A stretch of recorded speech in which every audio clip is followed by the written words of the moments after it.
আপনারা জানেন যে বিভিন্ন রাজ্যে যেখানে ডাবল ইঞ্জিন সরকার আছে সেখানে বাংলা ভাষা ও বাঙালি পরিচয়ের ওপরে পরিকল্পিতভাবে আক্রমণ চালানো হচ্ছে। কেউ বাংলায় কথা বললে তাকে অপরাধী হিসেবে চিহ্নিত করা হচ্ছে, তাকে কোথাও বাংলাদেশে পুশ করে দেওয়া হচ্ছে, কোথাও জেলে ঢুকিয়ে দেওয়া হচ্ছে, কোথাও থানায় নিয়ে গিয়ে হ্যারাস করা হচ্ছে এবং বাংলা ভাষার কথা বলার জন্য এখনও পর্যন্ত হেনস্থার শিকার হয়েছে প্রায় 22 লক্ষ পরিযায়ী শ্রমিক ও তাদের পরিবার। এদের মধ্যে ম্যাক্সিমাম আমাদের এখানে পরিযায়ী শ্রমিক, আমাদের যে পোর্টাল আছে সেই অনুযায়ী 22 লক্ষ আছে, কিন্তু বাংলার বাইরের অন্যান্য রাজ্য থেকেও আমাদের রাজ্যে প্রায় 1.5 কোটি পরিযায়ী শ্রমিক আছে। কিন্তু আমি এটা বলবো শুধুমাত্র যারা ফিরে আসছেন এবং বাংলার পরিযায়ী শ্রমিক যারা বিভিন্ন রাজ্যে কাজ করেন, তারা যারা ফিরে আসছেন অসহায় অবস্থা, অত্যাচারিত হয়ে, ভাষা সন্ত্রাসকে কেন্দ্র করে তাদের অপরাধী তকমা দেওয়া হচ্ছে, বাংলা ভাষায় কথা বলা যেন অপরাধ। কাজে এটা নিয়ে আমরা একটা সিদ্ধান্ত নিয়েছি যে বাংলায় যে সকল পরিযায়ী শ্রমিক বাংলার বাইরে কাজ করছে তাদের বাড়ি ফিরিয়ে এনে এবং তারা যদি নিজেরাও চলে আসে, যারা আসতে পারবে, যারা আসতে চায়, তাদের পুনর্বাসনের জন্য আমরা একটা পরিকল্পনা গঠন করেছি। এই পরিকল্পনাটার আমরা নাম দিয়েছি শ্রমশ্রী, নতুন পরিকল্পনা। এর আগেও কোভিডের সময় আপনারা জানেন বিভিন্ন পরিকল্পনার মাধ্যমে তাদের আমরা নিয়ে এসেছিলাম, সাহায্য করেছিলাম। সেগুলো যেমন প্রচেষ্টা, পরিযায়ী সহায়তা, সমর্থন, স্নেহের পরশ, নানান প্রকল্প আমরা চালু করেছিলাম।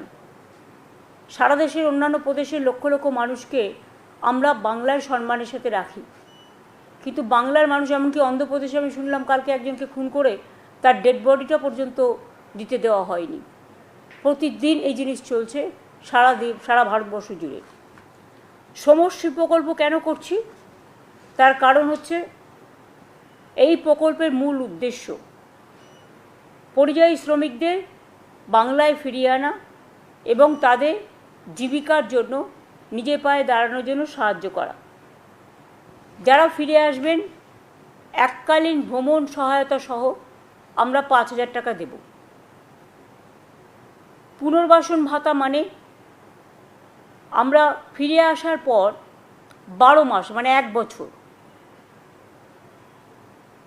নতুন কাজের ব্যবস্থা না হওয়া অবধি প্রতি মাসে তাদের 5,000 টাকা করে দেওয়া হবে। লেবার ডিপার্টমেন্ট হচ্ছে এটার ব্যাপারে নোডাল ডিপার্টমেন্ট। আমাদের উৎকর্ষ বাংলা আছে যেখানে স্কিল ট্রেনিং দেওয়া হয়। ফিরে আসা শ্রমিকদের মধ্যে আমরা দেখব দক্ষতা কার কীভাবে আছে, এবং যদি দক্ষতা থাকে দরকার হলে আমরা তাদের আবার প্রশিক্ষণ দেবো, দিয়ে বিভিন্ন কাজে ইনভলভ করব। এছাড়াও কর্মশ্রী প্রকল্প আমাদের আছে, এই শ্রমিকদেরও জব কার্ড দেওয়া হবে। কর্মশ্রী প্রকল্প যেটা 100 দিনের কাজ বন্ধ হওয়ার পরে আমরা চালু করেছি, মনে রাখবেন এর মধ্যেই আমরা 78 লক্ষ জব কার্ড হোল্ডারকে কাজ দিয়েছি এবং 91 কোটির বেশি ম্যান্ডেট তৈরি হয়েছে। রাজ্য সরকারের নিজের খরচায় 19,000 কোটি টাকা সুযোগ পাওয়ার মানে খরচ হয়েছে। এছাড়াও আমাদের এখানে সেলফ এমপ্লয়মেন্টে নানা রকম অনেক সহজে লোন দেওয়ার ব্যবস্থা আছে। যেমন মাইনরিটি ডেভেলপমেন্ট কর্পোরেশন সংখ্যালঘু ভাই বোনদের ব্যবসার জন্য লোন দেয়। SC ST OBC development corporation SC ST OBCদের লোন দেয়। উদীয়মান স্বনির্ভর কর্মসংস্থান প্রকল্পেও লোন পাওয়া যায়। এই সুযোগগুলো তারা নিতে পারে। কেউ পরিযায়ী শ্রমিক আসলেই প্রথমে যে কাজটা আমরা করব তার হাতে 5,000 টাকা দেবো, তাকে খাদ্যসাথী কার্ড বানিয়ে দেবো। এটা ডিএমদের বলা হয়েছে, বিডিওদেরও সমস্ত CS নিজে দায়িত্ব নিয়ে মনিটরিং করবে। এটা হাতে সঙ্গে সঙ্গে খাদ্যসাথী কার্ড, স্বাস্থ্যসাথী তার পরিবারের জন্য কার্ড। তাদের যদি নিজেদের বাড়ি থেকে ঠিক আছে, বাড়ি না থাকলে কমিউনিটি কিচেন সেন্টার, এবং তাদের ছেলেমেয়েরা অর্ধেক পড়াশোনা অবস্থায় বছরে ফিরে আসছে, সুতরাং তাদের স্থানীয় যে সমস্ত স্কুলগুলো আছে গভর্নমেন্টের, সেই সব স্কুলগুলোতে ভর্তির ব্যবস্থা করে দেওয়া, যাতে বাচ্চাদের শিক্ষার কোনো প্রবলেম না হয়, ছেলে মেয়েদের পড়াশুনোর সুবিধা এবং শিক্ষার ধারাবাহিকতা বজায় রাখার জন্য। এছাড়াও তারা অন্যান্য সরকারি প্রকল্প যেমন কন্যাশ্রী আছে, শিক্ষাশ্রী আছে, ঐক্যশ্রী আছে, মেধাশ্রীর মতো নানান স্কলারশিপের সুযোগ সুবিধাও পাবে। এই প্রকল্পের সুবিধা কারা পাবে?